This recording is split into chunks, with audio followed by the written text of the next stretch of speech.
Hi. Income tax return file ചെയ്യുന്ന സമയമാണ് ഇപ്പോൾ ജൂലൈ 31 അല്ലെങ്കിൽ ആഗസ്റ്റ് 31 നമ്മൾ ഇൻകം ടാക്സ് റിട്ടേൺ ഫയൽ ചെയ്യേണ്ടതായിട്ടുണ്ട്, പ്രത്യേകിച്ച് ഇൻഡിവിജ്വൽസ് ആയിട്ടുള്ള ആളുകളുടെ കേസിൽ. അപ്പോൾ ബിസിനസ് ഇൻകം ഒന്നും ഇല്ല അങ്ങനെയൊക്കെയുള്ള ആളുകളാണെന്നുണ്ടെങ്കിലാണ് ജൂലൈ 31 വരുന്നത്. അതല്ല, നിങ്ങൾക്കൊരു ബിസിനസ് ഇൻകം ഉണ്ട്. ബിസിനസ് ഇൻകം എന്ന് പറയുകയാണെന്നുണ്ടെങ്കിൽ നിങ്ങൾ ഷെയർ ട്രേഡിംഗ് ഒക്കെ ചെയ്യുകയാണ്, ഇൻട്രാഡേ അല്ലെങ്കിൽ FNO ഒക്കെ ചെയ്യുകയാണെന്നുണ്ടെങ്കിൽ അതൊക്കെ ഒരു ബിസിനസ് ഇൻകം ആയിട്ടാണ് ട്രീറ്റ് ചെയ്യുക. അപ്പോൾ നമ്മൾ ഇൻകം ടാക്സ് റിട്ടേൺ ഫയലിംഗ് ആയിട്ട് ബന്ധപ്പെട്ടുള്ള A to Z കാര്യങ്ങളാണ് നമ്മൾ ഇന്നിവിടെ ഡിസ്കസ് ചെയ്യാനായിട്ട് പോകുന്നത്. ഓരോരുത്തർക്കും റിട്ടേൺ ഫയൽ ചെയ്യുമ്പോൾ ഒരുപാട് സംശയങ്ങളൊക്കെ ഉണ്ടാവും. നമ്മളെല്ലാ സംശയങ്ങളും നമ്മളിന്ന് കവർ ചെയ്യുന്നുണ്ട്. ഓക്കെ, അപ്പോൾ ഇന്ന് എൻ്റെ കൂടെയുള്ളത് അഞ്ജു ആണ്, എൻ്റെ ആർട്ടിക്കിളാണ്. ഓക്കെ, അപ്പോൾ welcome Anju. Thank you sir. നമ്മുടെ അടുത്തേക്ക് ഇപ്പോൾ ഓഫീസിലേക്കായാലും ക്ലയൻറ്റ്സ് എല്ലാവരും ഇൻകം ടാക്സ് റിട്ടേൺ ചെയ്യാൻ വേണ്ടി വരുമ്പോൾ അവരെല്ലാവരും ചോദിക്കുന്ന കോമൺ ആയിട്ടുള്ളൊരു കാര്യമാണ്, ഞങ്ങൾക്ക് 12 ലക്ഷം രൂപയിൽ താഴെ വരുമാനമുള്ളൂ, അപ്പോൾ ഞങ്ങൾക്ക് ടാക്സ് ഒന്നും അടയ്ക്കാനായിട്ട് വരില്ലല്ലോ എന്ന്. ശരിക്കും എല്ലാ സിറ്റുവേഷൻസിലും അങ്ങനെ തന്നെയാണോ? 12 ലക്ഷത്തിൽ താഴെ ഇൻകം വരുന്ന ഒരാൾക്ക് ടാക്സ് വരികയില്ലേ?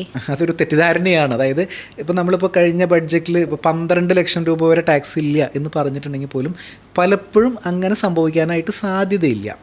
അതിലൊരു റീസൺ എന്ന് പറയുന്നത് ഈ 12 ലക്ഷം രൂപയെക്കാട്ടും താഴെ ഉള്ള ടാക്സ് ഇല്ല എന്ന് പറയുന്ന ആ ടാക്സ് എന്ന് പറയുന്നത് അതൊരു സ്പെഷ്യൽ റേറ്റിലാണ് ടാക്സ് വരണമെന്ന് വിചാരിക്കും. അങ്ങനെയാണെങ്കിൽ അത് അപ്ലിക്കബിൾ അല്ല. ഒരു എക്സാമ്പിൾ പറയുകയാണെന്നുണ്ടെങ്കിൽ ഇപ്പോൾ നമുക്കിപ്പോൾ ക്യാപിറ്റൽ ഗെയിനിന് ചിലപ്പോൾ 20% വരുന്ന, അതിപ്പോൾ ഷോർട്ട് ടൈം ക്യാപിറ്റൽ ഗെയിനൊക്കെ ആണെന്നുണ്ടെങ്കിൽ 20% വരുന്നുണ്ട്. ഇപ്പോൾ ലോങ് ടൈം ക്യാപിറ്റൽ ഗെയിനാണെങ്കിലാണ് 12% വരുന്നുണ്ട്. അപ്പോൾ നിങ്ങളുടെ വരുമാനം, ഒരാളുടെ വരുമാനം 12 ലക്ഷത്തിൽ താഴെയാണെന്ന് വിചാരിക്കും. ഇപ്പോൾ 4 ലക്ഷം രൂപയാണ് അദ്ദേഹത്തിൻ്റെ സാലറി അല്ലെങ്കിൽ അങ്ങനെയൊക്കെയുള്ള വരുമാനങ്ങൾ, 6 ലക്ഷം രൂപ ക്യാപിറ്റൽ ഗെയിനാണെന്ന് വിചാരിക്കും.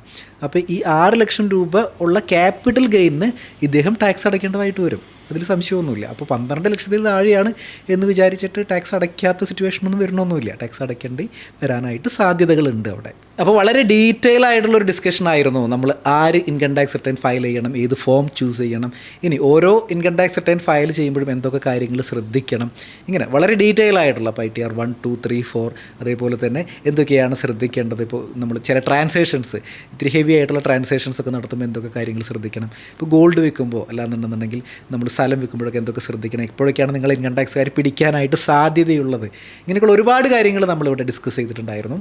അപ്പോൾ ഇതുപോലെ ഇൻകം ടാക്സുമായിട്ട് ബന്ധപ്പെട്ട് മലയാളത്തിൽ ഏറ്റവും കൂടുതൽ വീഡിയോസ് ഉള്ളത് നമ്മുടെ ചാനലിലാണ്. അപ്പോൾ നമ്മൾ ചാനൽ ഇതുവരെ നിങ്ങൾ സബ്സ്ക്രൈബ് ചെയ്തിട്ടില്ല എന്നുണ്ടെങ്കിൽ തീർച്ചയായിട്ടും സബ്സ്ക്രൈബ് ചെയ്യുക.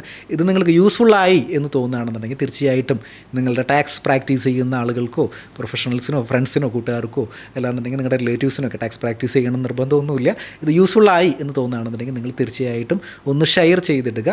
നമുക്കിതുമായിട്ട് ബന്ധപ്പെട്ട് നമ്മൾ ഒരുപാട് കാര്യങ്ങൾ ഡിസ്കസ് ചെയ്തിട്ടുണ്ടായിരുന്നു. അപ്പോൾ ഇതുമായിട്ടൊക്കെ ബന്ധപ്പെട്ട് നിങ്ങൾക്ക് എന്തെങ്കിലുമൊക്കെ സംശയങ്ങളൊക്കെ ഉണ്ടെന്നുണ്ടാകാം. മിക്കവാറും ഒരുപാട് സംശയങ്ങളൊക്കെ ഉണ്ടാവും. നിങ്ങൾക്ക് കാണുമ്പോൾ ഒരുപാട് സംശയങ്ങളൊക്കെ തോന്നാം. അങ്ങനെയാണെങ്കിൽ നിങ്ങൾ സംശയങ്ങളൊക്കെ ജസ്റ്റ് ഒന്ന് കമൻറ്റ് ചെയ്തിടാം. അപ്പോൾ നമുക്ക് സമയം കിട്ടുമ്പോൾ ഞങ്ങൾ അതിനനുസരിച്ച് എന്ത് ചെയ്യാം, ഞങ്ങൾ അതിന് റിപ്ലൈ തരാം.